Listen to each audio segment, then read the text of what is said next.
Get ready for the dictation. Start. I have put you to the inconvenience of coming all the way to Delhi in this weather, but I am sure that in view of the importance of the subject we are going to discuss, you will not consider any apology necessary. I also hope that the results which this conference may achieve will more than make up for the inconvenience caused you.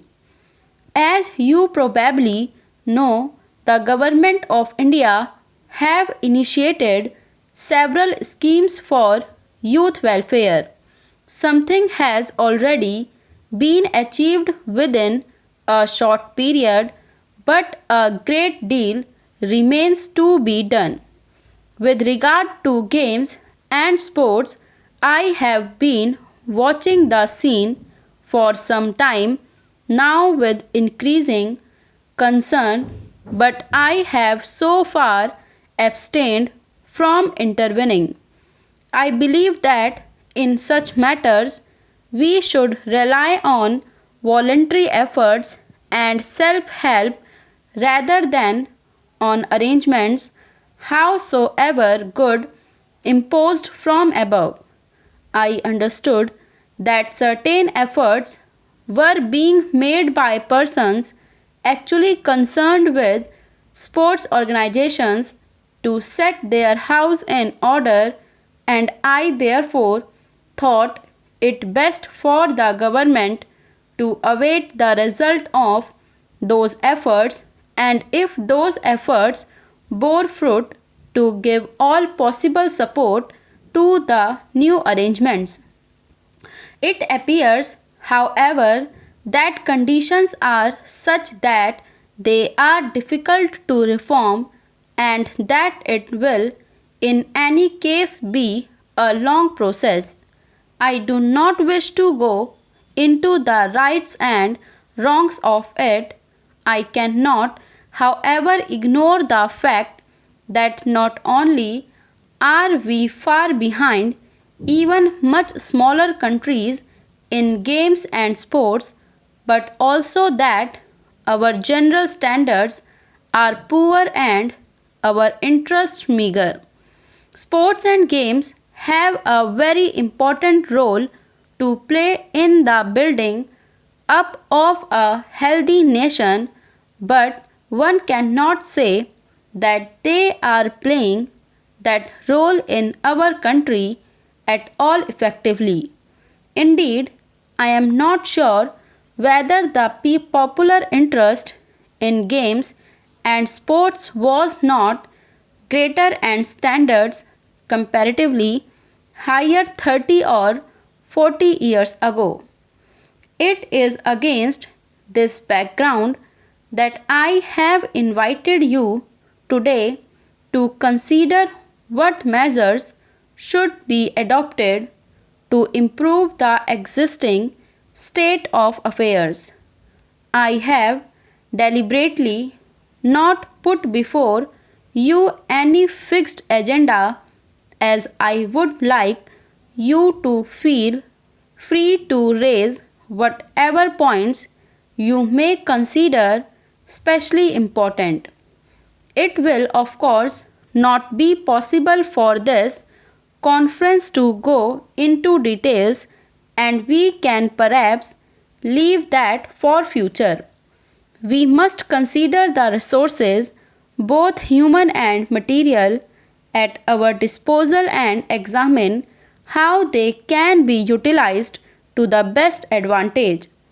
As for the human material, I see no reason to believe that it is in any way inferior to the human material in any other country, but we must devise effective means for its mobilization and training. It is, in my opinion, a question of organization. You, with your rich and intimate experience of sports can no doubt suggest the most effective concrete steps to take. It appears to me, however, that the greatest need is to have not only effective but clean organization which will be free from defects that one hears so much about. The sports organization must command general confidence and respect. They must therefore not merely be good but also appear to be good so that their leadership is accepted and the largest possible numbers come into the fold of sports. We must draw into sports leaders and organizers who are genuinely devoted to sports and eliminate those who merely seek personal advantage.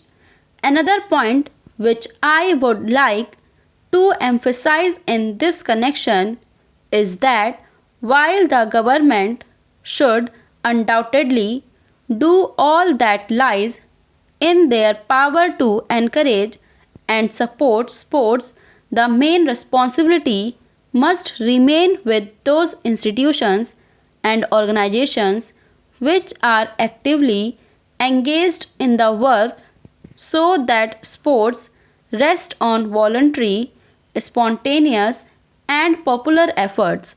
The main problem, therefore, appears to be to evolve an organization which will be democratic, resting on the willing and enthusiastic endeavor of the largest number of persons possible, build on the good work already done by the existing organizations, and be both efficient and on healthy lines, ensuring fair play and the spirit of sportsmanship, the participation of the largest number from the lowest levels upwards, and good competitive standards at all levels.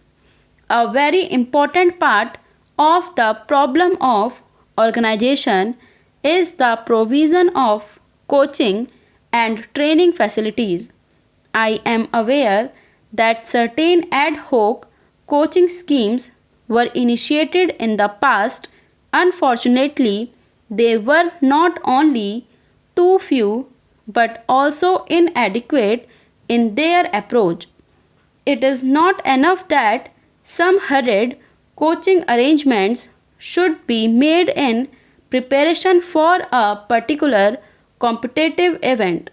Not only does it fail to yield the desired result, but it also places the wrong emphasis on competitive events.